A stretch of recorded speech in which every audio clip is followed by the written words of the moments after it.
U.S. military and diplomatic leaders are moving ahead on the Afghanistan strategy that President Trump laid out in a speech to the nation last night.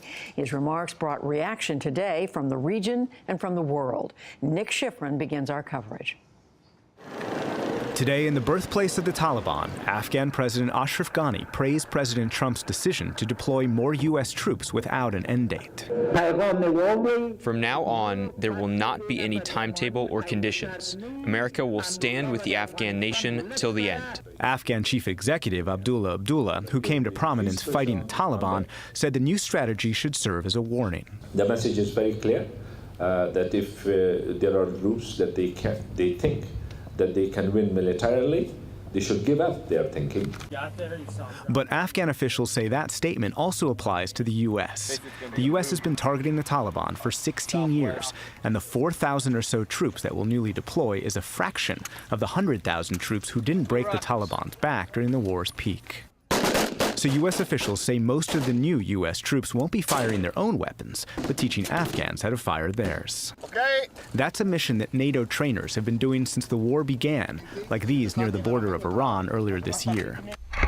The Afghans attach GoPros to their guns as they train raiding a target. The American trainers will embed in lower-level Afghan units, trying to instill confidence in a force responsible for the vast majority of the fighting. The stronger the Afghan security forces become, the less we will have to do. Afghans will secure and build their own nation and define their own future. President Trump's speech last night largely echoed the military establishment's thinking, and he tried to increase the pressure on Afghanistan's neighbor, Pakistan. U.S. officials have long accused Pakistan of allowing some of Afghanistan's fiercest militants to go back and forth across the porous 2,600-mile border freely, an accusation Secretary of State Rex Tillerson repeated this afternoon. We have witnessed terrorist organizations being given safe haven inside of Pakistan to plan and carry out attacks against U.S. servicemen, U.S. officials, disrupting peace efforts inside of Afghanistan. Pakistan must adopt a different approach. We are going to be conditioning our support for Pakistan and our relationship with them on them delivering results in this area. Pressure on Pakistan isn't new, but the administration's language is stronger than its predecessors. Pakistan didn't respond publicly today, but China came to its defense, a sign of China's desire to increase its regional diplomacy and protect major investments in Pakistan, like this Arabian seaport.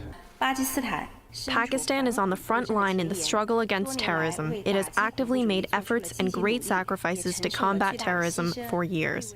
President Trump's strategy hinges on a regional approach, but many of the diplomats who would execute that strategy are not in place, including ambassadors in Kabul and New Delhi.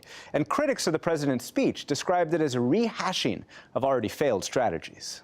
From the right, Kentucky Senator Rand Paul said, "The mission in Afghanistan has lost its purpose, and I think it's a terrible idea to send any more troops into that war." And from the left, Maryland Senator Ben Cardin on MSNBC's Morning Joe. We know that a military surge, we've tried two under the Obama administration, that did not work. The political center praised the president. I'm pleased with the decision. I'm actually pleased with the way he went about making this decision. It was a decision Mr. Trump said will produce immediate results. But it's been 16 years, and right now, commanders admit they consider Afghanistan a stalemate. For the PBS NewsHour, I'm Nick Schifrin. We'll discuss the president's strategy in more detail after the news summary.